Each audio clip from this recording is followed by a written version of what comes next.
Kishoreganj two তেমনমারি road Shahidul সামনের বাড়ির সংলগ্ন। এখানে দেখেন, এখানে এক ঘটনাটা আসতেন আপনাকে দেখাই। এই যে দেখেন, এই যে ওয়ালটা, ঈদগাহ মাঠের ওয়ালটা ভেঙে গেছে। এখান থেকে কত দূর পর্যন্ত মাইক্রোটা এখানে মানে কিভাবে ঘুরছে একাই আর কোনো গাড়ি ছিল না। সেই ঘটনাটা আপনাদেরকে শেয়ার করাচ্ছি। দেখেন এখানে ওয়ালটা সব ভেঙে দিয়েছে। আপনাদেরকে দেখাই মাইক্রোটা কি অবস্থা। বাম সাইডে ঠিক আছে এবং বাম সাইডে ক্ষতি হয়নি, ক্ষতি হওয়ার কথা বাম সাইডে হয়েছে ডাইন সাইডে।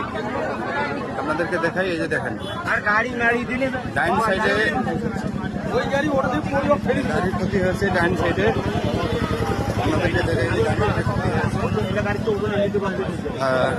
অনেকের 4-5 জন নিহত হয়েছে, বাকিগুলো এগুলো আশঙ্কাজনক। রংপুর মেডিকেল আইসিইউতে আছে, সকলে আপনারা দোয়া করবেন। এই যে দেখেন,